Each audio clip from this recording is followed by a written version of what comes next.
Hi, welcome to Inspiring Chats with Nicki and Jax. I'm Jax. And I'm Nicki. So, hi, I'd like to introduce you today to Annabelle Padwick and Alice Bodem. And Annabelle, if we start with you, just introduce yourself and your business and what you do. Of course. So yeah, my name's Annabelle and I am the founder of Life at Number 27 predominantly, which is a gardening and wellbeing therapy organisation that supports children and adults struggling with low confidence, low self-esteem, isolation and mental health challenges predominantly. And then I'm also I'm the author of a book and also a columnist for Kitchen Garden magazine. Brilliant, thank you. And Alice, can you let us know about your business? Yeah, I'm Alice. I'm here with my daughter here today, Josie. I'm the founder, right, Teeny Greeny. Started off as a first generation urban farm in Wiltshire, and we diversed into our own grow kits to sort of inspire other people to grow at home, make the most of what little space they've got. So it's just a new product that's about to launch, and it's great to be here.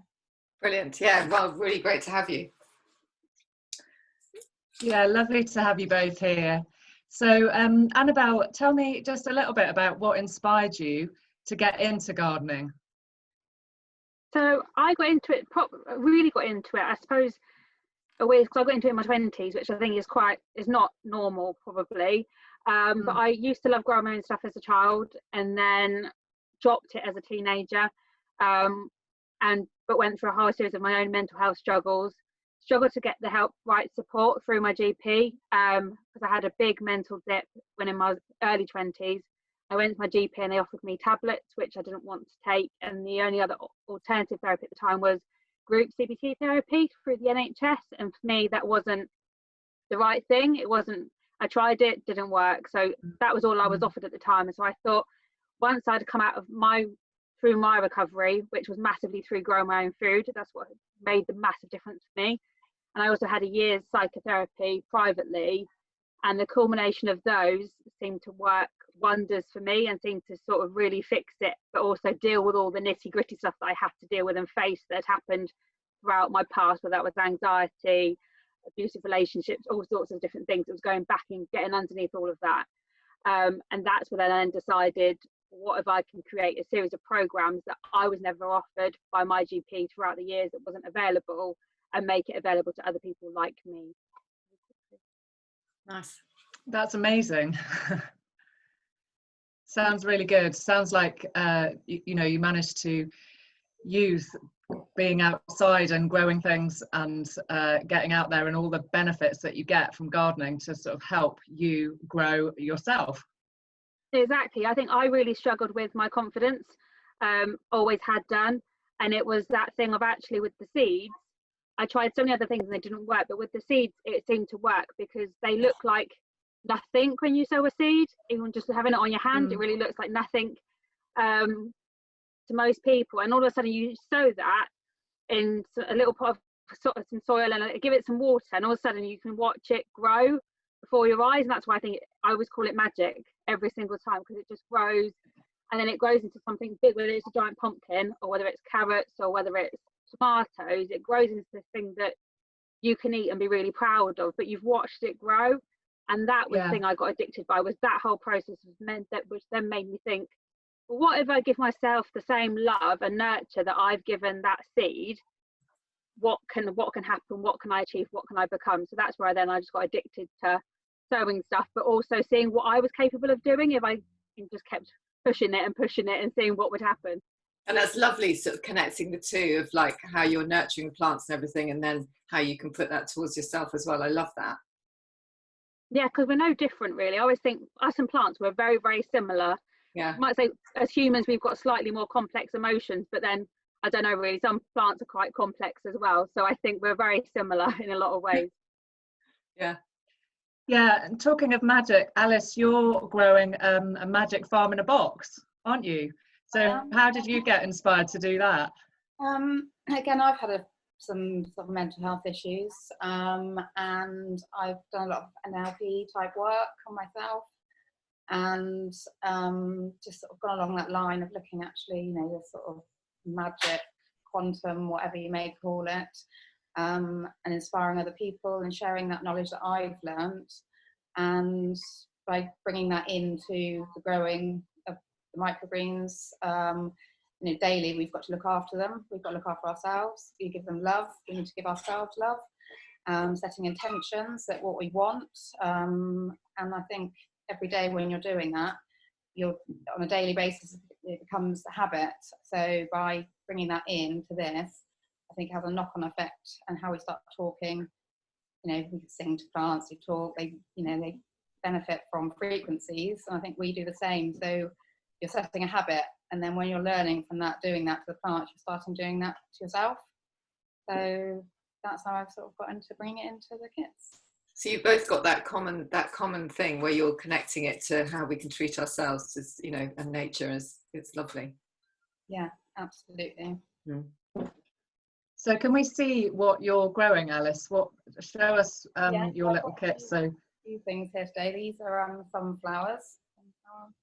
These, and this is oh wow, yeah, sort of like 10 days growth. That was taken 10 days to grow. It's just in the windowsill. I've got peas here. These are a bit longer. These are probably 2 weeks worth. It's like a jungle. So, and then massive, oh my goodness, yeah, huge, really good for you. So are those ready to harvest now? Yeah, they are. Even these ones, these are about 9 days. This is broccoli, so they're ready to go as well. We've got some red cabbage here as well, which is about 9 days. So you eat them now? You eat Wow. them, put them in salad and everything now? Yeah, literally you can harvest them, and then you will also get another 1 or 2 growths from them.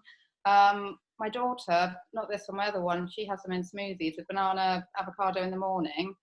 And again, so a small handful, sort of 30 grams, you've got it in 2 great big heads of broccoli. You know where it's from, you know, you're growing it yourself. And I just think, you know, in that time and the cost wise as well of doing that, and you know that you're having that nutrients, especially with the protein, if you're vegan, vegetarian, peas, massive in protein. All of them have got sort of 40% more nutrient value than their plants counterparts. So you'll get a big hit. And these are little tin kits for the kids to grow. So that's just in there. Oh, fantastic. 9 days, yeah. So literally, you have them in the windowsill. Yeah. So how much space does it take up? Well, I've got a really small house. We've got a little terrace property with one window in the front with a thin sort of windowsill, and I've got about 6 along there, and then I've got a bigger windowsill, and again I can get about 16 on there. So, and you just keep rotating it all. Yeah, keep rotating and growing. I mean, again, it's coming up to the summer warmer months, you can put it outside. So if you've got space outside, you can have them on a ledge, on a table, anywhere outside with the warmer weather coming, which is good. Nice. So it must be a really fun family thing to do, like to, you know, for the kids to join in and watch everything grow. Yeah, I mean, Josie, you were saying like she liked the seeds, don't you? Like planting the seeds in there, and then it's literally a few days of being in the warm, you see them start to germinate. So it's instant, as opposed to putting something in the ground and waiting for months. It's just there instantly. Yes. And Annabelle, we were talking a bit yesterday. You were saying about the work that you're doing with the garden allotments and everything. Yeah, so I do a lot of all the children therapy is in schools. So I go directly into schools and work with children that are struggling with social and emotional needs, circumstances, and that can range from a whole range of different things, from low confidence to anorexia, self-harm, all different situations, but ultimately they're all struggling with low confidence. So it's going into schools and working with them.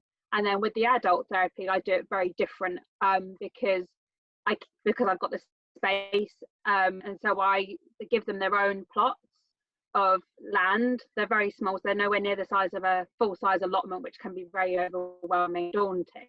But the sports that I give them is totally theirs, but it's in a safe environment because it's all bespoke built to support people, so no one else can come on the site other than those that are allocated a plot. And what it does is it gives them, as I said, total control over that small space, which I think is so important for all of us, whether we're struggling or not, whether we're feeling good, whether we're on a low day, a bad day. We all need control. I think it's crucial, whether that's a bit of control, loads of control. We all need that bit of control. And so giving them their own space, allowing them to do whatever they want. So there's no rules in terms of digging, no digging, what they have to grow. They can grow whatever they want. They're given all the tools they need as well to get going. So all the basic stuff, so seeds, fork, spade, basic stuff, and then they can just get going, and they'll have a whole year where they can then use that space and watch their own seeds germinate and see that whole plot to plate journey for themselves. Hopefully it helps them, but also gets them hooked into growing their own food as well. Yeah, there's nothing more fulfilling, is there, than actually being able to eat your own food. When you're eating it, that you've created, or that you've grown that yourself. It's very fulfilling, isn't it? It's a massive, for me, even like, and I've done it numerous times and over again now, but it's so it's addictive. And when you look at that, whether it's a soup or whatever it is that you've made, and you can look at it and go, I grew that bit, I grew that bit, I grew that bit. Or sometimes you could make a whole thing out of all the stuff you've grown. It's a massive achievement. Or even sometimes it could be as simple as making a mojito and putting a sprig of mint in it, but that mint you've grown in the garden. It's just adding in little things, and it just adds that little sense of pride to every little definitely. thing, and gradually boosts that confidence. Yeah, I was going to say it's the pride thing, because for those girls, it's how proud they will feel by the end of the year with what they've grown and everything. Because again, like I had when I was at school, I was given a tiny little area that I was allowed to grow my stuff, and I loved it. I loved the I don't think I was very good at it, but it didn't really matter. And I probably sometimes I think I remember putting just sticks in just to make it sort of, but it was still, the fact that things, you could grow things and they gave you seeds and the weeds grew up. Weeds, yeah, probably that was what. Yeah, no, I think having, whether it's adults or children, giving them their own space, as we suggest, in a garden. So if you can give children their own space within a garden, and let them just sort of basically run riot, do whatever they want with it. Don't put any rules on that space, and let them decorate it, grow what they want in it, and just give them options as well. As we're saying, don't overwhelm them with options, but give them give them a selection of 2 or 3 seeds maybe, and say, this is, pick what you want to grow. Or they can choose, because that's then giving the control back. Especially, I think, especially as a child, luckily we get more control as we get older and we're an adult, because we have to grow up and we have to take responsibility of life. But as a child, we're constantly being told what to do all the time, and how to do things, the rules and all the stuff. So actually, if you give them the space, that's theirs, and there's no rules, and it gives them the control of something, which I think is, and it's fun for them. And it gives them a chance to be them entirely. If they're really young, I mean, they can use their imagination as well, can't they? And they can make little fairy gardens, and they can do all sorts of things, and put things out for the birds, and they can really sort of create something amazing. Exactly, and they can do that. But if they want to do a mud pie, they can do a mud pie at the same time. It's that just gets their hands in. Just getting your hands in the soil, I think, is great. Just getting your hands in there. So it's they can do what they want and let their creativity run wild, and then you get to learn more about them as well without them realizing. You'll just get to see what they're doing. Yeah. And then sort of, and moving on from that a little bit, is that when we were speaking yesterday, Alice, you were in particular talking about the mindfulness side of gardening. Yes. And the patience and everything that, Yeah, I think we're just at this sort of busyness in life. And after everything that's going on at the moment, it's made us all stop. I think we have to be almost forced to stop to actually realise what's important, what we can do, and just take that time and, values around us. If you've got children, if you haven't, who's around us in our community, what we can do to support. Everyone really, and I think by doing this, and again you're just having to do it on a daily basis, so you're having to slow down. These things need looking after and loving. And I think it's just giving us that break to stop a bit, actually. Yeah. At the end of the day, you come back from work, it's like cooking, you know, it's a mindful thing to do, you know, cooking for your family, cooking for yourself, getting kids involved, knowing where their food's coming from. There's a lot of, you know, mental health as well as physical health, you know, benefits for growing your own food. Really healthy thing to get into. Yeah. On every level. Yeah. Yeah. Yeah. And what we can do, like you said, everyone's got a, you know, massive garden, but you can do in a very small space, you know, even flats and things, if you've got windowsills or balconies, or, you know, even a shelf on a wall somewhere with you've got daylight, it will still grow. Yeah. No, it's really, it's, yeah. Sorry. I love the fact as well that everything you're providing is all plastic free and sustainable. You're really ethical, aren't you? With from the we're all very certified beginning. under the Soil Association. It's all vegan, and so the tins for the little ones, they obviously recyclable, but also the company that provide them, they plant trees for every order they take. Oh, nice. I've got my backlog of where things. So the bamboo trays like these they're bamboo and rice husk. So they're biodegradable, compostable, and they last 5 years anyway. Obviously the vegan coir, and even down to the sort of, we've got like little wooden spoons. So it's all, everything is plastic free, and even these little glass sprayers. So a lot of thought's gone into it, and it's just being awareness of that, really. Yeah. Very nice. And Annabelle, I know that you do some work with the girls in particular.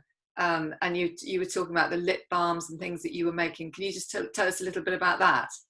Yeah, so a lot of the schoolwork I do is with only 12 to 15-year-old girls, and supporting them. And so what if I just try and get them out digging and weeding every week for 9 weeks?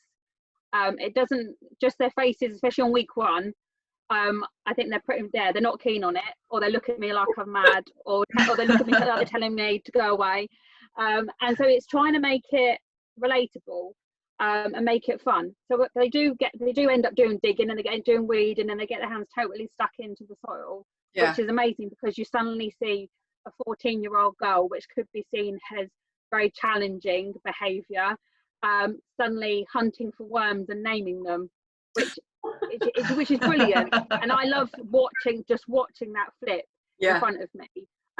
But then other times, you need something else. So I look at natural beauty, because especially for girls I work with, there's a big pressure on beauty, what it is, what it looks like, social media.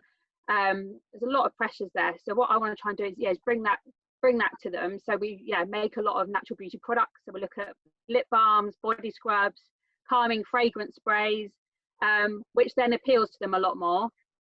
But then I say, before you get to make it, you do have to learn all the medicinal properties of different plants. Then they have to learn about how to extract the oils, and then they get to make their own bespoke lip balm or other beauty product based on the medicinal properties that they want. So they want it to be calming, or they want it to be uplifting. They can have a play around, smell around, and then make their own one that they want, and they can take home and use. So it's just making it fun and relevant for that age. And it also gives me a chance to create conversations around beauty, friendships and relationships, and all those key topics at that age as well. So that's fantastic. Love it. Great combination. No, really good. So if people have never planted anything in their life before, or done any gardening of any sort, how do they start? What would you recommend that they kind of start with? We'll probably I would just say just give it a go. And just start basic. Take your time. Don't worry about getting it right or wrong. I think you can get really worked up and worried about it if you overthink about it. At the end of the day, if the seed doesn't germinate, doesn't really matter. Just try again. But there's also loads of things you can be doing. If you don't want to go out, you don't want to be ordering online at the moment as well either. Then there's loads of stuff you can be doing at home. If you do have cress seeds already, then you can be like I've been making. So it's just like a cress caterpillar. So it's like an eggshell. So you just get like an egg tray, All it is an egg tray cut, and then I draw a smiley face on the front. Oh, I'm going to do and I do some feet on the bottom, but you can decorate it however you want. That's and then so you just cute. put cotton wool in the bottom, some sort. I put soil in, but you don't need to. And then all the cress seeds, and then just water it, and all of a sudden you get the cress on top, and it just sits on the windowsill. So it's quite a fun one to do as well if you've just got some cress seeds. But as you don't even need the soil, or you could get it out the garden. So that's a really easy one. Or you can take some things that you've got at home. So if you've got some space outside in your garden and you want to grow some potatoes, and you've got a potato left in the cupboard, I wouldn't always recommend this, because I normally would say buy seed potatoes from the garden centre, but you don't want anyone going out, especially at the moment. So I would say if you've got one, a seed, like a normal potato that's already started sprouting little shoots on it, the funny, normally the purple coloured funny little alien sprouty shooty things. As long as you leave that, so that's called chitting. When that starts growing, it's called chitting. If you let that grow for a little bit, and then in a couple of weeks pop it in the ground in the garden or in a pot, or you want quite a big grow bag sack thing of soil, pop it in under there, and then you can grow your own potatoes.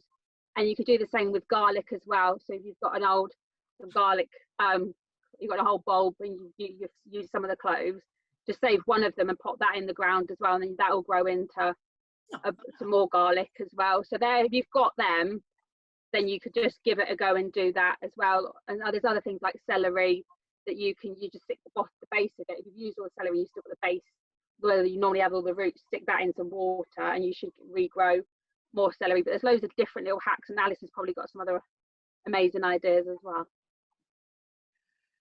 Yeah, can you plant little apple seeds and stones from stone fruit and things like that? Would they work? I guess over time with the apple. Sorry, you. Yeah, I think is it fruit, even just seeing the with fruit it's a little bit trickier. You could do it with an avocado pit. So you could definitely try giving that a go and growing that. So I think you have to sort of put it over water. I've never done it myself. I think you have to put it over water and sort of sit it over a glass, and then give that a go. So that's another one you can do easily. And then ginger as well. You can regrow ginger if you've got a little bit of ginger left. Brilliant. Then replant that, and then watch that grow as well. So try and use things that you've got, and basically either stick them in water or stick them in the ground and see what happens. Basically, see what happens. But there's nothing more satisfying than seeing a little shoot come up, even if it's not something that you're going to eat, just to see that something, how it grows. Yeah, and it just teaches everyone as well, because I think so many people now don't understand where food comes from. And so it's just showing them that, just seeing that whole new life grow, and just having that conversation. It starts another conversation about where food comes from as well. And I think with everything that's going on, we're all getting more conscious about where food's coming from as well, or what's in the food. Yeah, definitely. And so it's just another great conversation starter. My youngest daughter, when she was in reception, it was probably quite an embarrassing story, and I probably shouldn't tell it because obviously wasn't teaching her very well. They asked the class, where did potatoes come from? And she said, McDonald's. No, where did chips come from? And she said, McDonald's. So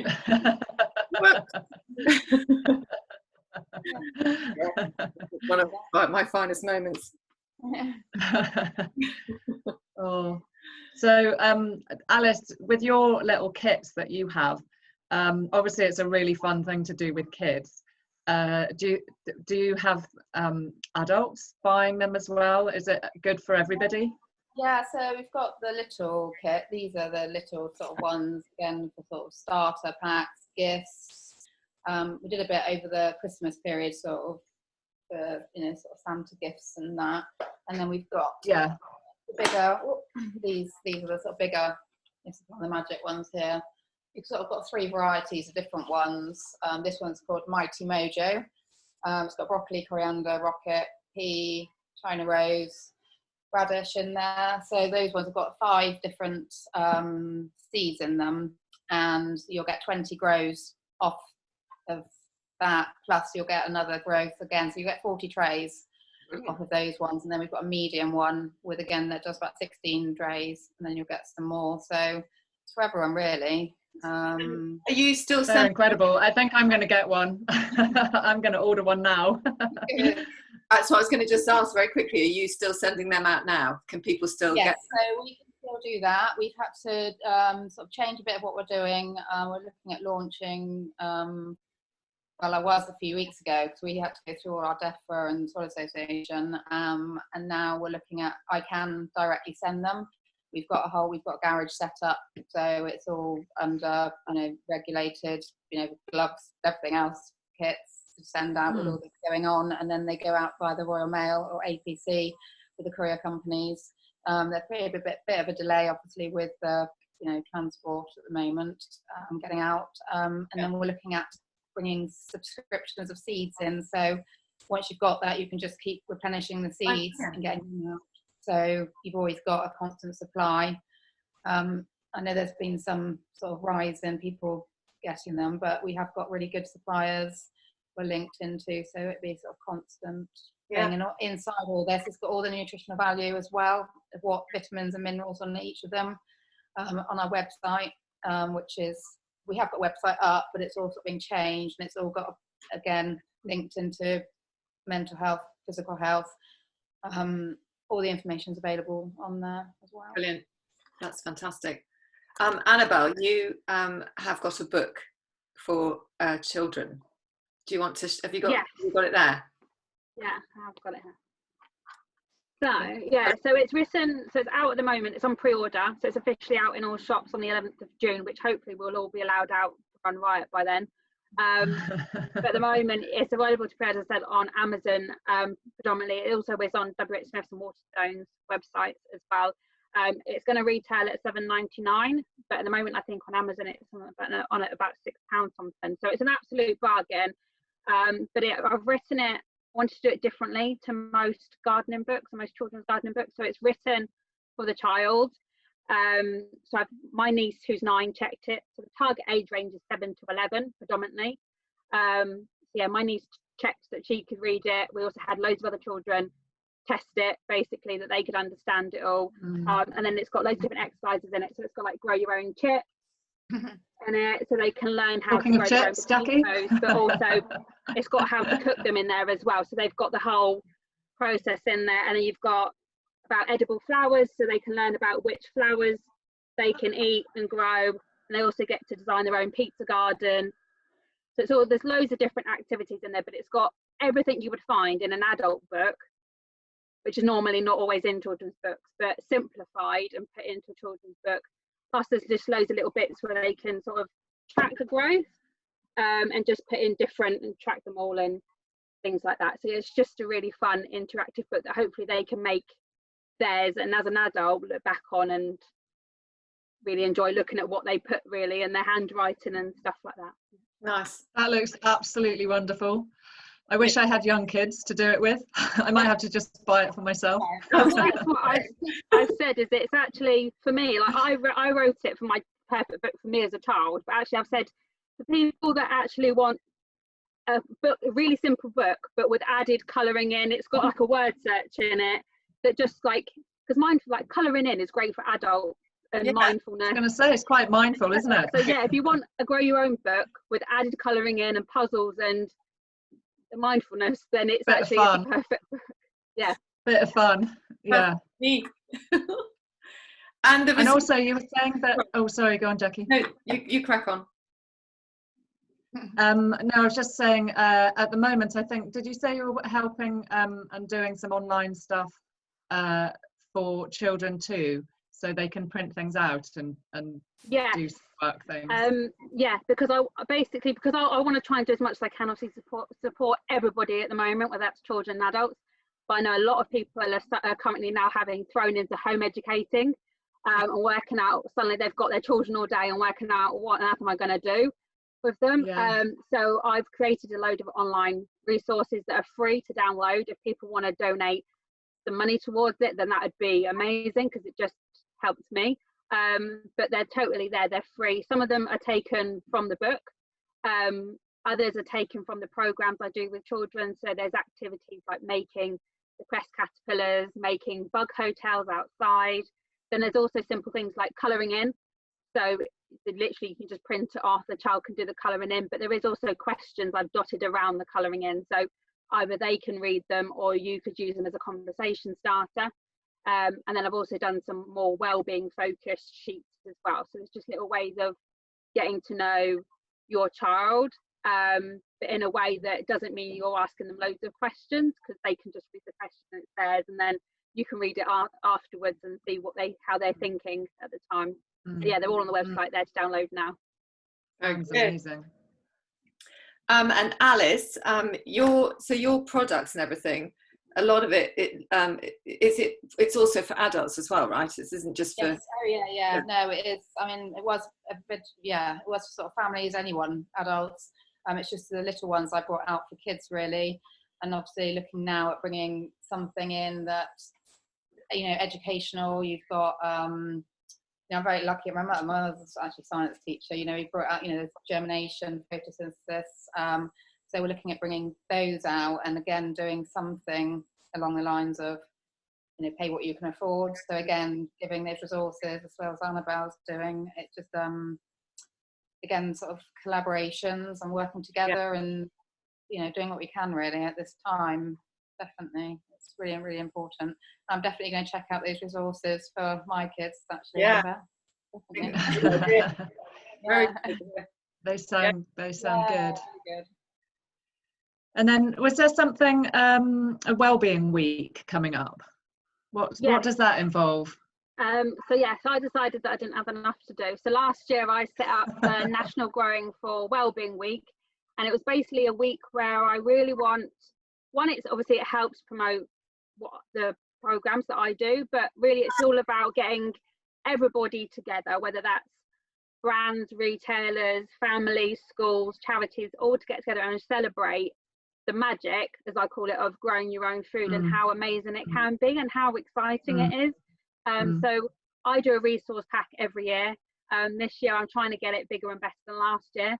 And then we also I'm trying to work with brands I did last year to do different discounts and offers, which then all sit on the website, but then everyone can go see what's going on. So last year we had people doing workshops, discounted workshops that people booked on during that week. We had loads of competitions, and I'm trying to, fingers crossed, if we're allowed out, I'll be running some workshops which people can attend as well and take part. So we've got to see how that goes. But yeah, that's on the 1st to the 7th of June. So not too far away really. It'll be perfect for schools to use, families, organisations, anyway. And I try and make sure all the activities that are on the resource pack, same as the ones that are on the website, have all got the national curriculum links to them, because I think that's what a lot of parents and schools struggle with is gardening. Everyone actually wants kids to garden, but they don't understand how it might link to the curriculum. Yeah. Or they might just think, well, it's science, but that's what else is it? And actually there's so many different links, so I've included all those links as well to make it really easy for people. Brilliant. So educational and fun. Yeah, that's the aim. Yeah. Very motivating. Okay, so I think that's I think we've had a lot of information from both. Is there anything else that you would like to add before we leave? Anything that you haven't said that you would have liked to have said to people? I'd just like to say, actually, at the moment, just again keeping spirits up, rather than looking at what we can't do at the moment, it's looking at what we can do. And there's loads of resources out there, and with the curriculum and following it, we put so much pressure on ourselves. That's another sort of mental health issue in itself, that there are again these resources, so look out for them, and there's lots of people that can support you, and we can, everything links in. It's not, you have to be rigid with things. And again, as Annabelle said, there's not just the gardening, the science, there's lots that goes with that, and it's out there for everyone really. Nice. Fantastic. Well, I for one am inspired to go and do some gardening. I've got my seeds and I've got a carton of eggs, and I'm going to actually make that little caterpillar thing, and I'll send you a photograph, Annabelle, of my caterpillar crest. Do that. And I'll probably have to order from you, Alice, so I can get my supply. Yeah, no, that'd be good. Really good. Yeah. Yeah. Yes, I am looking forward to growing some baby broccoli. Keep you healthy. So, Again, that's all linked in, doesn't it? Your body, mind, everything. That's what we're putting into our bodies. yeah, That's yeah, I think mental health as well. Yeah. yes, just to have some micronutrients with, you know, high impact, to be able to just have small quantities but know that you're getting a lot of nutrition from them. I'm really excited about that. Yeah.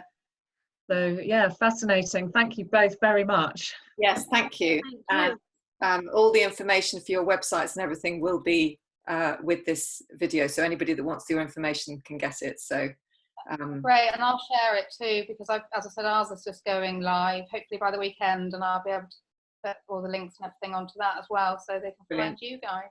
Brilliant. Thank you both. Excellent. Well, really, thank you. really enjoyed Thank you very much. Yeah, Thank you. for having us. Take care. Bye. Bye.